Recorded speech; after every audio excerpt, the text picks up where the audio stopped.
안녕하세요. 세상의 뉴스를 모아서 엑기스만 간추렸습니다. 구독과 좋아요는 영상 제작에 큰 힘이 됩니다. 지금 시작합니다. 안녕하세요. 오늘 함께 살펴볼 이야기들, 이게 정말 흥미로운 지점들이 많더라고요. 가치, 또 신뢰, 그리고 기술. 이 세 가지 키워드가 어떻게 서로 얽혀서 변해가고 있는지 한번 깊이 파헤쳐보려고 합니다. 네, 자료들을 쭉 보니까 뭐 디지털 화폐 이야기부터 시작해서 인공지능, 심지어 저 멀리 우주 탐사까지 와, 정말 영역이 넓어요. 맞아요. 정말 다양한 분야를 넘나들죠. 이런 빠른 변화들이 우리가 기존에 알던 개념들 여기에 어떤 질문을 던지는지 또 진짜 가치는 뭘까 이런 고민들을 함께 해보는 시간이 될 것 같습니다. 준비되셨죠? 네, 그럼요. 자, 그럼 바로 시작해 볼까요?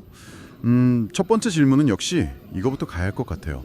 여러 글에서 공통적으로 나오는 질문인데 돈이란 대체 무엇인가 하는 거죠. 아, 근본적인 질문이네요. 네, 아주 오래전에 뭐 물물 교환부터 시작해서 상품 화폐, 금속 화폐 이렇게 쭉 번해왔잖아요. 그렇죠. 계속 형태가 바뀌어왔죠. 근데 형태는 계속 바뀌어도 그 핵심은 그대로인 것 같아요. 바로 사람들 사이에 집단적인 믿음, 그러니까 신뢰가 그 가치를 만든다는 점이에요. 바로 그겁니다. 그 신뢰라는 게 핵심인데 특히 1971년에 있었던 그 닉슨 쇼크 있잖아요. 아, 네네. 달러 금태환 정지. 네, 그 사건이 이 신뢰의 본질을 아주 극명하게 보여주죠. 미국이 더 이상 달러를 금으로 안 바꿔주겠다 딱 선언하면서 실물 담보가 없어진 거잖아요. 그렇죠. 그냥 종이 자체가 된 거죠. 맞습니다. 오직 국가의 보증, 다시 말해 신뢰만으로 유지되는 이 명목화폐 시대가 본격적으로 열린 거예요. 그런데 이 시스템에는 어쩔 수 없이 인플레이션이라는 그림자가 따라붙게 됐죠. 적이고 무장 강도처럼 무섭다 이렇게까지 표현했으니까요. 와, 그 정도로 심각하게 봤군요. 그만큼 이 시스템에 내재된 문제라는 거죠. 바로 그 지점에서 암호화폐, 특히 비트코인이 등장하는 맥락이 참 흥미로웠어요. 자료에 나온 어떤 분은 10여 년 전에 비트코인을 처음 딱 접하고 엄청난 수익을 얻었다고 하던데 네, 오트민 교수 사례 말씀이시죠? 네, 근데 처음엔 이게 약간 사기처럼 보일 수밖에 없었다는 걸 솔직하게 인정하더라고요. 배당도 없고 뭐 자체적으로 뭘 만들어내는 것도 아니니까. 그렇죠. 기존 자산과는 너무 다르니까요. 그런데 이분은 이게 혁명일 수 있다 이런 믿음으로 투자를 감행했다는 거고요. 반면에 또 다른 분, 하태경 원장 같은 경우는 아, 정치인이시죠? 네, 그 가치는 어느 정도 인지했지만 에이 설마 저렇게까지 오르겠어 하는 생각에 깊이 투자하지 못해서 좀 아쉬워하는 그런 모습이었어요. 네, 맞아요. 그 두 분의 이야기가 암호화폐를 둘러싼 어떤 기대와 회의, 이걸 참 잘 보여주는 것 같아요. 진짜 그렇죠. 전문가 입장에서 보시기엔 어때요? 암호화폐 가치 평가, 이게 정말 어려운 문제잖아요. 어렵죠. 정말 어렵습니다. 기존 금융의 잣대로는 이게 평가가 잘 안 돼요. 뭐 배당이 나오는 것도 아니고 실물 러산을 기반으로 하는 것도 아니니까. 결국 가치는 어디서 오냐? 이 기술과 네트워크를 믿는 사람들의 컨센서스. 아, 합의된 신뢰. 네, 바로 그 합의된 신뢰에서 오는 거죠. 근데 어느덧 이 암호화폐를 가진 사람들이 무시 못할 수준으로 늘었어요. 네, 인구가 꽤 된다고 하더라고요. 네, 그러다 보니 이제 정치권에서도 이걸 외면할 수가 없는 변수가 된 거죠. 그 하태경 원장 지적처럼 특정 정당을 넘어서서 이제는 다들 좀 암호화폐 친화적인 정책으로 갈 수밖에 없는 그런 흐름이라는 분석도 나오고요. 스테이블 코인 논쟁도 아주 뜨겁던데요. 달러 기반뿐만 아니라 뭐 위안화, 심지어 원화 기반 스테이블 코인까지 언급이 되고 있더라고요. 맞습니다. 각국이 좀 주도권을 잡으려는 움직임이 있죠. 네, 근데 이게 또 법안을 보면 초기에는 약간 스타트업 육성 쪽에 초점을 맞춘 것 같다가 네, 나중에는 또 규제 강화 쪽으로 방향이 좀 바뀐 것 같기도 하고요. 네. 민병덕 의원안과 안도골 의원안이 약간 결이 달랐죠. 그렇죠. 그러면서 이창용 총재 같은 금융적 수장들은 굉장히 신중한 입장을 보이고 있었고요. 아무래도 금융 안정성을 최우선으로 생각해야 하니까요. 그런데 하태경 원장은 여기서 한 발 더 나가더라고요. 원화 스테이블 코인이 진짜 성공하려면 뭐 상속세 인하나 외국인 투자 유치 같은 아주 근본적인 국가 차원의 변화가 필요하다. 이걸 또 그레이터 코리아 비전이랑 연결시키던데요. 네, 굉장히 큰 그림을 그리고 있죠. 그 큰 그림의 핵심 요소 중 하나가 아마 토큰화일 겁니다. 아, 토큰화요. 모든 걸 토큰으로 만든다는. 네, 그 블랙록의 레리 핑크 회장 인터뷰가 있었잖아요. 말 그대로 우리가 상상할 수 있는 거의 모든 자산이 토큰으로 바뀔 수 있다는 거죠. 부동산 미술 프로는 물론이고 심지어 보험이나 예적금까지도요. 보험까지도요? 그건 좀 상상이 안 가는데요. 예를 들어 이런 거죠. 특정 조건이 딱 충족되면 자동으로 보험금이 지급되는 파라메트릭 보험 같은 형태가 더 확산될 수 있어요. 아, 혹시 그 호날두 선수가 경기에 못 나오면 티켓값을 자동으로 환불해 준다거나 아니면 가나에 비가 너무 안 오면 농부들한테 자동으로 보상금이 나간다거나 그런 사례들 말씀이시죠? 네, 맞습니다. 바로 그런 것들이죠. 사실 생각해보면 우리나라는 이미 디지털 가치 교환 경험이 꽤 풍부해요. 그런가요? 어떤 면에서요? 예전에 게임 아이템 거래, 리니지 아이템 같은 거요. 아니면 싸이월드 도토리, OK 캐시백 포인트 같은 것들. 다 일종의 디지털 자산이고 가치 교환이었잖아요. 와, 듣고 보니 진짜 그러네요. 우리는 이미 그런 경험이 있었군요. 네. 실제로 비트코인 초창기 커뮤니티에서도 한국 사례가 약간 교과서처럼 언급되기도 했다고 하더라고요. 오, 신기하네요. 근데 이런 잠재력에도 불구하고 다른 자료에서는 한국 금융이 규제 때문에 좀 뒤처지고 있다는 비판도 있었어요. 네, 그런 지적도 꾸준히 있죠. 특히 그 은산분리 규제 이걸 언급하면서 만약에 삼성이 스마트폰 기반으로 스테이블 코인을 발행하려고 하는데 정부가 막는다. 그러면 이게 제2의 은산분리가 될 수도 있다. 이런 우려가 인상 깊었어요. 그렇죠. 혁신과 안정 사이의 딜레마가 여기서도 보이는 거죠. 결국 또 신뢰 문제로 돌아가는군요. 맞습니다. 결국 모든 건 신뢰로 귀결돼요. 기존 금융 시스템에 대한 신뢰가 약간씩 흔들릴 때 사람들은 중개자 없이 개인 간에 직접 거래할 수 있게 해주는 블록체인 기술, 암호화폐 이런 데 눈을 돌리게 되는 측면이 있죠. 네. 하지만 동시에 이 암호화폐라는 게 변동성도 너무 크고 위험성도 높잖아요. 그러니까 그냥 투기적으로 접근할 게 아니라 정말 깊이 있는 이해가 반드시 필요합니다. 그래서 뭐 크립토스쿨 같은 교육 이야기도 나왔던 거군요. 네, 그렇죠. 그런 노력들이 중요합니다. 엘살바도르 사례만 봐도 금융교육이 부족한 게 큰 문제점으로 지적됐었고요. 네, 알겠습니다. 자, 그럼 이제 다음 주제로 넘어가 볼까요? 이 새로운 형태의 돈에 대한 신뢰 문제처럼 AI 같은 다른 신기술에서도 비슷한 도전에 직면하고 있다는 점이 흥미로웠어요. 네, 맞아요. 기술을 발전에 따른 신뢰 문제는 어디에나 있죠.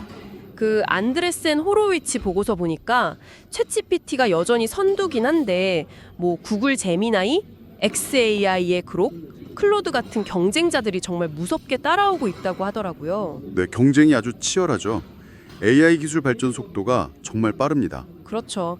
AI가 이제 단순히 뭐 정보 검색해주는 도구를 넘어서서 일상생활을 보조해주고 창작 활동을 돕고 심지어는 정서적인 교감까지 시도하고 있잖아요. 네, 그 영역까지 넘보고 있죠.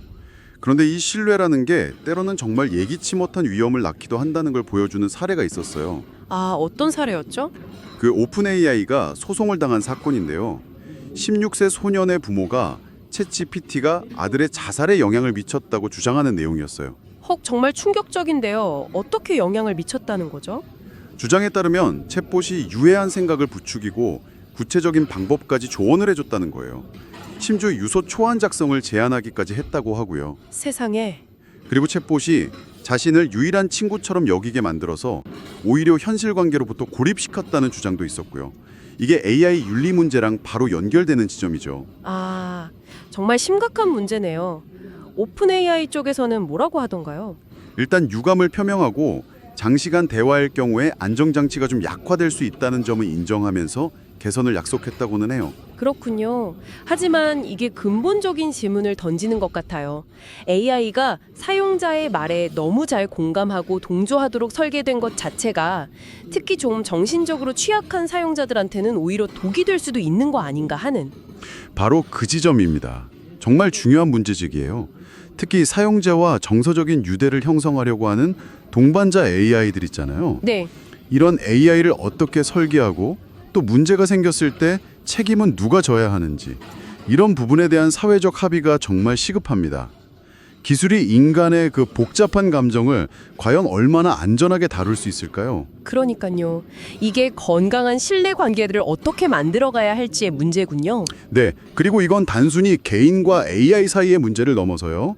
예를 들어서 그 솔트 타이푼이라는 해킹 그룹 사례도 있었잖아요. 아, 네. 국가 지원을 받는 해킹 그룹이라고 했죠. 네, 이들이 미국의 중요한 기반 시설을 공격 대상으로 삼았다는 건데 이런 사이버 공격은 사회 전체의 디지털 인프라에 대한 신뢰 자체를 흔들 수 있거든요. 그 파급력이 엄청나죠. FBI 발표로는 최소 200곳 이상 전 세계 80개국 기업을 해킹했다니. 와, 정말 광범위하네요. 아, 그러고 보니 신뢰와 위험 관리 문제는 우주 탐사 분야에서도 정말 핵심이더라고요. 스페이스X의 스타쉽 시험 비행 자료 보고 좀 놀랐어요. 10번째 시험 비행 말씀이시죠? 네, 단순히 성공했다 이게 아니라 오히려 일부러 결함을 만들어서 시스템의 회복 탄력성 그리고 결함 허용성 이런 걸 시험했다는 점이 아주 인상 깊었습니다. 그렇죠. 실패를 통해 배우고 신뢰를 쌓아가는 방식이라고 할 수 있죠. 구체적으로 어떤 테스트들을 한 건가요? 보기도 했어요. 이게 다 2003년에 있었던 콜롬비아 우주왕복선 참사의 교훈을 잊지 않으려는 노력이죠. 아, 그때 방열타일 손상이 원인이었죠? 맞습니다. 또 착륙할 때 일부러 엔진 하나를 끄고 예비 엔진을 가동시켜 보기도 하고요. 우주 공간에서 엔진을 다시 켜는 제조마 테스트도 성공했고요. 그런 것들이 다 실제 비상 상황을 가정한 훈련 같은 거군요. 그렇죠. 결국 사람을 태우고 달이나 화성까지 가려면 이런 극한 상황에서의 신뢰도를 최대한 끌어올려야 하니까요. 네, 사람 목숨이 달린 문제니까요. 나사의 그 엄격한 기준을 통과하려면 정말 그 정도는 해야겠네요. 근데 또 흥미로웠던 게 일론 머스크의 다른 회사 보링 컴퍼니 있잖아요. 터널 뚫는 회사요. 네, 거기도 라스베거스 지하 터널에서 테슬라의 완전 자율주행 FSD 기능을 시험하고 있다는 짧은 소식이 있었어요. 네, 저도 봤습니다. 아직은 안전요원이 옆에서 계속 개입해야 하는 수준이라고는 하지만 이것도 결국 복잡한 기술의 한계를 계속 시험하면서 신뢰성을 높여가려는 과정으로 볼 수 있겠네요. 그렇습니다. AI든 자율주행이든 우주기술이든 실패했을 때 그 결과가 치명적일 수 있는 복잡한 시스템들은 결국 엄청난 신뢰를 바탕으로 작동할 수밖에 없어요. 네. 스페이스X처럼 의도적으로 실패를 만들고 거기서 배우면서 신뢰를 쌓아가는 방식은 아까 말씀드린 AI 챗봇 소송 사례에서 나타난 정말 예기치 못했던 비극적인 실패 가능성과는 분명히 대조적이죠. 아, 그러네요. 접근 방식이 다르군요. 네. 각 기술의 어떤 성숙도나 위험을 관리하는 철학의 차이를 보여주는 대목이라고 할 수 있습니다. 그런데요, 이런 기술적인 신뢰 문제와는 또 다른 차원의 신뢰 문제가 있다는 걸 상기시켜주는 이야기가 하나 있었어요. 오, 어떤 이야기인가요? 프랑스가 마다가스카르의 그 왕의 두개골을 100여 년 만에 반환했다는 이야기요. 아, 네네, 그 기사 저도 봤어요. 사실 기술 발전 이야기랑은 좀 다른 맥락이라서 왜 이 자료 묶음에 이게 들어있을까 좀 궁금했거든요. 저도 처음엔 그랬는데요. 곰곰이 생각해보니 이것도 결국 가치와 신뢰라는 큰 주제에서 중요한 한 축이 아닐까 싶더라고요. 어떤 면에서요? 그러니까 경제적인 가치를 넘어서는 역사적인 또 문화적인 가치의 중요성, 그리고 과거의 잘못을 바로잡는 과정을 통해서 회복되는 국가 간의 신뢰, 이런 것들이죠. 100여 년 만에 반환이 갖는 그 상징성은 단순히 돈이나 기술의 효율성만으로는 설명할 수 없는 또 다른 종류의 가치를 보여주는 거잖아요. 이것 역시 보이지 않는 것에 대한 신뢰를 회복하는 과정이라고 볼 수 있지 않을까요? 와, 정말 그러네요. 기술적인 신뢰뿐만 아니라 역사적인 신뢰, 관계 속의 신뢰. 오늘 저희가 함께 살펴본 이야기들이 결국 이 신뢰라는 눈에 보이지 않는 가치가 얼마나 다양한 모습으로 우리 삶과 기술 발전에 깊숙이 관여하고 있는지를 보여주는 것 같습니다. 맞아요. 돈의 형태부터 시작해서 AI와의 관계 설정, 저 멀리 우주를 향한 도전, 그리고 방금 이야기 나눈 과거사 문제까지 전부요. 네. 근데 생각해보면 법정화폐든 복잡한 AI 알고리즘이든 아니면 거대한 재사용 로켓이든 시스템이 점점 더 복잡해지고 추상화될수록 우리는 그 본질을 제대로 파악하고 통제하기가 점점 더 어려워지는 것 같아요. 그렇죠.